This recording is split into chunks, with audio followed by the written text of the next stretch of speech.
Assalamualaikum warahmatullahi wabarakatuh. Ketemu lagi dengan saya. Kita sekarang berbicara tentang creating brand equity, artinya menciptakan ekuitas dari suatu merek. Kita harus tahu dulu merek itu apa. Merek is a name, term, sign, symbol, or design, or combination of them, intended to identify the good or service of one seller or group of seller, and to differentiate them from those of competitors. Jadi merek itu adalah nama, simbol, sign, ya, syarat, atau sebuah desain, atau kombinasi dari semua itu. Jadi dimaksudkan untuk mengidentifikasi atau memberikan nama atau memberikan simbol atau memberikan suatu sign tentang suatu produk, barang dan jasa dari suatu penjual, ya, dari seorang produsen atau satu orang produsen, atau dari group of seller atau dari kelompok penjual, untuk membedakan mereka dengan kompetitor lainnya. Itu yang dimaksud dengan brand atau merek. Kemudian kita membahas tentang attribute of strong brand. Apa itu atribut dari brand yang kuat? Jadi ciri-ciri dari brand yang kuat itu apa? 1. Excel at delivering desired benefit, ya. Jadi unggul dalam memberikan manfaat yang diinginkan. Jadi merek itu mencerminkan dari menggambarkan suatu produk yang kuat, produk yang unggul, yang berkualitas. Jadi di sini adalah unggul dalam memberikan manfaat yang diinginkan oleh perusahaan melalui suatu brand atau merek tersebut. Kemudian yang kedua adalah stay relevant. Jadi brand itu sebisanya difikirkan dengan matang, bisanya tetap relevan, ya, tetap relevan dan bertahan untuk beberapa saat. Jangan cepat berganti merek, karena merek itu nanti tidak akan matang dan tidak akan strong. Jadi dan ini adalah salah satu atribut dari brand yang kuat, itu adalah stay relevant. Kemudian price to meet perception of value, ialah harga memenuhi persepsi yang dinilai. Jadi value yang ditimbulkan oleh brand itu sesuai dengan price perception. Jadi perception orang, perception based on price, tercermin dalam merek itu. Jadi merek itu kelihatan bahwa kualitas atau harganya tuh sebanding dengan persepsi yang didapat orang. Itu salah satu atribut dari brand yang kuat. Kemudian itu positioned properly. Itu maksudnya diposisikan dengan benar, ya, dengan benar. Si brand itu selalu jangan sampai suatu brand yang telah kuat itu kita taruh diiklankan di tempat-tempat yang klasifikasinya rendah atau klasifikasinya kurang mencerminkan dari suatu brand yang kuat. Itu positioned properly. Kemudian adalah communicate consistent brand message, ya. Ini adalah mengkomunikasikan pesan merek yang konsisten. Jadi pesan merek yang terdelivery, yang dikomunikasikan itu harus konsisten, ya. Kemudian well designed brand hierarchy, ya. Jadi hierarki merek yang dirancang dengan baik, ya. Jadi hierarkinya step by step. Jadi hierarki merek itu, kenapa brand ini muncul, kenapa brand ini dibuat warnanya sesuai dengan ini, itu ada hierarkinya. Kenapa bentuknya bulat, kenapa bentuknya lonjong, kotak, dan lain sebagainya. Itu dibuat suatu hierarki yang bisa kita terangkan untuk suatu knowledge, biar brand itu kuat berdasarkan simbol-simbol. Kenapa warnanya ini mencerminkan apa gitu, misalnya bendera merah putih, merah berani, putih bersih, misalnya seperti itu. Kemudian use multiple marketing activities, ya. Kita menggunakan beberapa aktivitas pemasaran. Jadi kita gunakan beberapa aktivitas penasaran. Kemudian selanjutnya adalah understand customer brand relationship. Jadi memahami hubungan konsumen dengan merek. Ini kita pahami hubungan konsumen dengan merek. Itu strong, salah satu atribut dari strong merek yang strong brand atau merek yang kuat, itu ada hubungan antara customer dengan brand itu. Jadi si customer itu bangga memakai simbol dari brand itu. Misalnya walaupun produk Nike itu produk sepatu, tapi pada waktu simbol atau merek Nike itu ada di kaos gitu, mereka bangga menggunakannya. Begitu, itu yang dimaksud dengan understand customer brand relationship. Kemudian support by organization, ya didukung oleh institusi atau organisasi. Dalam hal ini perusahaan harus mendukung, support untuk menjadikan brand itu tetap strong, brand itu tetap kuat.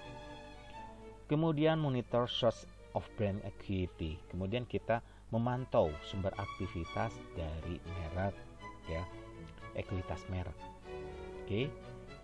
Nah, itu adalah atribut dari strong brand. Jadi atribut dari brand yang kuat. Kemudian kita melangkah ke the role of brand. The role of brand yang pertama itu kita harus tahu, identify the maker, siapa pembuatnya. Kemudian simple product handling, kita menangani produk itu secara sederhana, simple, not ribet gitu. Kemudian organize accounting, bisa terukur. Kemudian offer legal protection, ya kita harus itu kita tawarkan merek itu secara hukum. Ya di sini ada haki, jadi hak cipta ya dari merek itu. Kemudian signify quality, ya dari ini adalah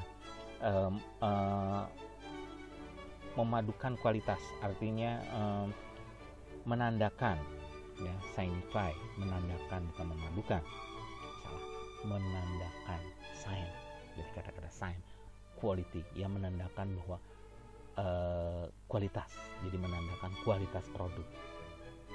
Oke.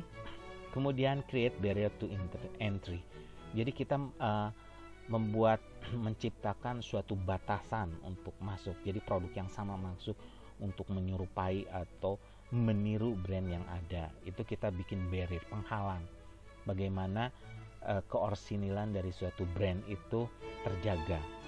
Kemudian serve as competitive advantage, ya jadi kita berfungsi sebagai keunggulan kompetitif, ya jadi kita merek itu sebagai keunggulan dari kompetisi.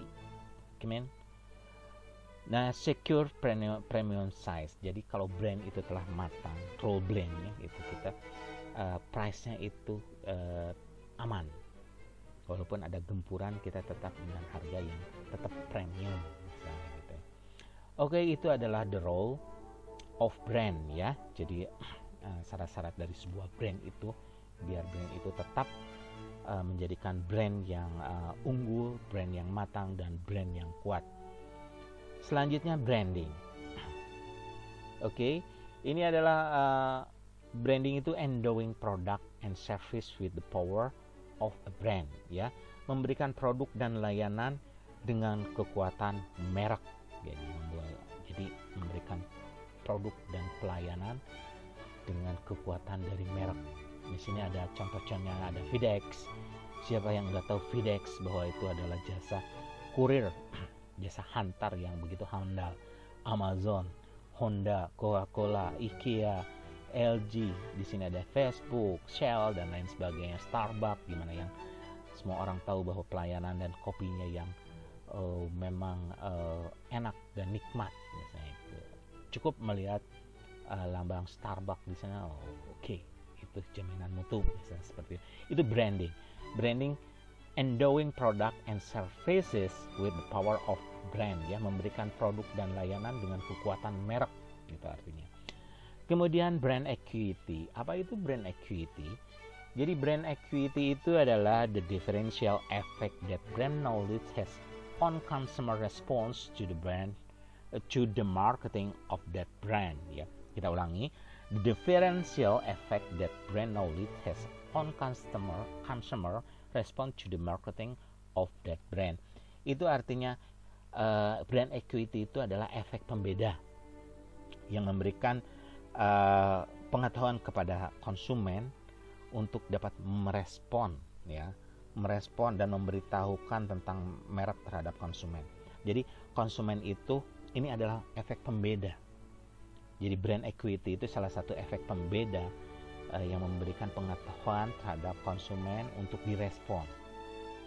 Ya, untuk direspon secara marketing pada waktu kita market, memberikan promotion dan lain sebagainya, aktivitasnya untuk direspon. Jadi responnya brand itu, brand ini seperti ini, merek ini seperti ini, dan lain sebagainya. Akhirnya respon itu atau nilai dari suatu respon itu jadi mungkin keahlian pemasaran profesional yang paling unik adalah kemampuan mereka untuk menciptakan, mempertahankan, memajukan, dan melindungi merek. Ya, jadi equity-nya di sana. Jadi kita perlu tahu apa respon dari customer setelah customer mengetahui atau merasakan layanan atau produk yang kita pasarkan, atau yang mereka beli. Itu yang dinamakan brand equity, ya. Jadi brand equity atau ekuitas merek itu sendiri adalah kemampuan mereka untuk menciptakan, mempertahankan, memajukan, dan melindungi merek ya yang dia punya. Itu dalam brand equity, ya. Kemudian kita ke brand association. Brand association itu seperti apa? Kita harus strong, kuat, ya. Kemudian unik, beda dengan yang lain, unik, tidak sama. Kemudian itu preferable dan baik tentunya. Jangan sampai brand kita yang berbunyi yang kurang baik. Oke, next. Ini advantage of strong brand. Ini adalah keunggulan dari merek yang kuat. Itu improve perception of product performance. Itu akan meningkatkan persepsi dari produk, ya, dari performance dari produk. Jadi meningkatkan persepsi orang terhadap performance produk sebelum mereka membeli, gitu ya. Kemudian greater loyalty, ya, greater loyalty itu artinya kita mendapatkan konsumen yang setia, ya, meningkatkan yang kesetiaan atau meningkatkan kesetiaan yang lebih terhadap brand kita.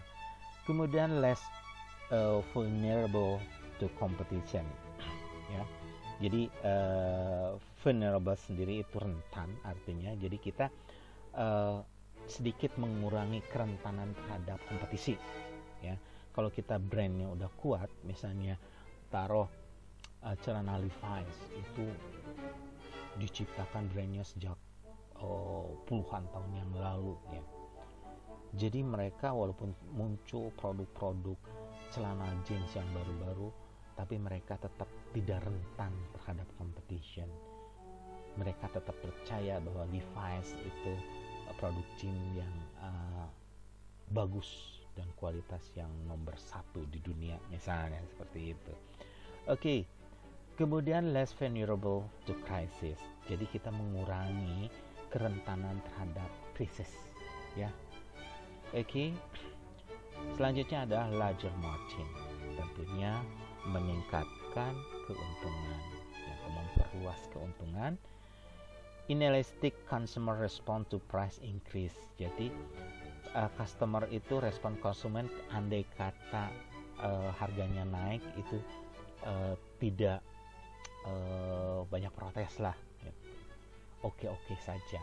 Inelastic itu tidak elastis, ya, tidak tarik ulur. Kalau misalnya harganya naik nggak jadi beli, harganya turun jadi beli, misalnya gitu kan, atau harganya tetap gitu. Kemudian elastic customer respond to price decrease. Elastic respon, jadi kalau misalnya strong itu udah kuat, tiba-tiba harganya turun, nah itu loh kok turun gitu.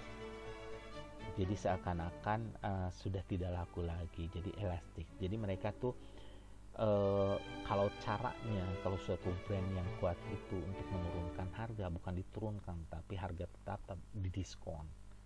Diskon itu cara menurunkannya. Tapi kalau strong brand yang kuat itu tabu untuk menurunkan harga sebetulnya. Tapi kita bisa menurunkan itu dengan artinya mendiskon atau memberikan suatu promo-promo. Oke, itu elastic customer response to price decrease. Oke, next, greater trade cooperation ya. Jadi kita ada meningkatkan penjualan secara corporate itu lebih bagus, lebih hebat. Kemudian increase the effectiveness of IMC. Jadi kita lebih efektif untuk memasarkan ya. Untuk memasarkan itu lebih keefektifannya itu lebih meningkat. Licensing opportunity ya. Jadi kita mendapat peluang untuk seakan-akan dihargai, diakui gitu. Oke. Brand extension opportunity. Jadi kita bisa merek itu berkembang, mendapatkan peluang untuk merek itu berkembang. Oke, kemudian adalah brand promise ya. The marketing vision of what the brand must be and do for customer ya. Jadi ini adalah janji dari sebuah merek. Jadi merek itu harus mempunyai janji. Jadi seorang marketer, seorang pemasar mempunyai visi apa yang harus dan jadi maksudnya gini, the marketing vision of what the brand must be and do for customer. Jadi visi dari seorang pemasar itu apa yang brand itu harus menjadikan apa dan harus melakukan apa untuk para pelanggannya, menjadi kebanggaan, melakukan kepuasan, satisfaction, customer satisfaction, memberikan suatu pelayanan yang memuaskan dan lain sebagainya. Itu adalah brand promise ya. Di sini ada unique value proposition, brand direction ya. Brand promise itu, brand promise itu adanya di hati. Jadi merek itu harus, dengan produk itu harus masuk di hati, harus melekat di hati. Makanya itu yang namanya brand promise itu ada di hati. Brand direction langsung dilihat oleh mata. Unique value proposition itu ada diolah di pikiran. Sedangkan brand promise itu kita harus janji itu langsung ke hati. Seperti itu ya. Oke. Kemudian driver of brand equity ya. Driver of brand equity itu ada brand elements, kemudian marketing activity, and then meaning transference ya. Jadi elemen-elemen brand itu ada beberapa macam elemen brand. Jadi itu merupakan bagian-bagian dari merek. Nanti kita akan bahas tentang brand elemen khusus. Ini adalah brand elemen. Jadi brand elemen itu di sini ada packaging, name, slogan, logo, tone ya, tone dengan jingle-nya dan karakter. Jadi brand elemen itu terdiri, kalau mau dipersingkat lagi itu ada brand names ya, nama mereknya, kemudian slogan, karakter ya. Jadi karakter brand itu ada tersendiri atau adalah special type of brand symbol ya, karakternya. One that take on human of real life characteristic ya. Jadi karakternya itu special symbol. Kemudian ada URLs itu brand element itu harus terdapat, kalau zaman sekarang itu bisa diakses ya, kemana ya. URLs itu seperti www yang gitu ya. Jadi alamat dari website itu bisa terakses sebagai bentuk tanggung jawab atau keterangan yang lain, bukan hanya ada di bibir, di mulut, tetapi ada tertulis di website, bisa dicari. Kemudian ada logo tentu dan mempunyai simbol. Oke, itu brand elements. Brand element choice kriteria. Kriteria dari brand element yang dipilih adalah memorable, satu, gampang diingat atau bisa diingat. Kemudian yang kedua adalah meaningful, artinya mempunyai arti, ya, mempunyai arti yang dapat diterima oleh customer tentunya, ya, atau pembeli atau pelanggan. Kemudian tiga adalah likability. Likability itu bisa disukai oleh setiap orang. Next adalah transferable. Ya, transparan artinya tidak mengada-ngada, artinya tidak ada yang disembunyikan dari semua arti itu. Itu adalah transferable, ya. Kemudian ada adaptable, bisa diterima, bisa beradaptasi dengan segmen pasar yang dituju, ya. Kemudian yang terakhir adalah protectable, itu bisa melindungi produk dan customer-nya, ya. Jadi dari merek itu mempunyai tanggung jawab, ya, bahwa itu harus dipercaya, ya, harus terlindungi dari hal-hal yang kurang memuaskan. Itu adalah brand element choice criteria. Kemudian slogan. Tahu kan kalian slogan itu apa? Tentunya slogan itu sesuatu yang bisa orang tuh setiap mendengar kata-kata itu, oh, itu slogan dari suatu merek. Misalnya Coca-Cola, Open Happiness. Itu maksud kenapa Coca-Cola itu membuat slogan seperti Open Happiness? Itu artinya Coca-Cola itu diminum pada waktu kita selalu happy, atau meminum Coca-Cola itu kita akan merasa happy, seperti itu. Kemudian Nike itu just do it.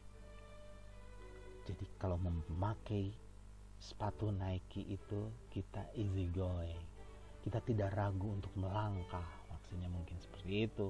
Kita melangkah, just do it. Kemudian kopi kapal api jelas lebih enak, ya, dengan bangganya bahwa kopi api slogannya jelas lebih enak gitu, dibanding kopi-kopi lain. Kemudian Apple itu think different. Jadi si Apple itu mengusung slogan think different. Jadi dia selalu akan sebagai pembeda dari produk-produk PC yang lain, misalnya, ya, hardware yang lain. Oke, Honda dengan slogan the power of dream. Jadi seakan-akan Honda itu adalah mobil impian atau merek impian, gitu. Oke, mempunyai kekuatan dalam impian. Jadi selalu merespon keinginan customer. Kemudian KFC dengan jargonnya jagonya ayam. Jadi dia akan bertanggung jawab bahwa ayamnya itu paling enak. Mungkin kayak gitu, ya. Terus lihat dari kopi Good Day. Good Day dia mempunyai slogan karena hidup banyak rasa, punya banyak rasa itu untuk harimu, gitu. Jadi Good Day, karena Good Day itu kopi yang macam-macam rasanya. Oke, itu adalah slogan-slogan, contoh-contoh slogan. Kemudian measuring brand equity. Untuk brand itu bisa measure, bisa kuat, bisa dewasa, bisa dalam posisi tertentu, kita harus selalu mengaudit merek. Kemudian tracking, apa yang kesalahannya, trackingnya kita di posisi mana ya nih merek ini di tracking. Kemudian brand evaluation, kita dievaluasi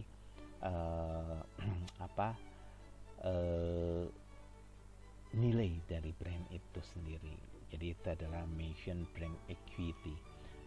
Oke, thank you. Sekian untuk kali ini tentang brand equity, create brand equity. Sampai jumpa lagi. Wassalamualaikum warahmatullahi wabarakatuh.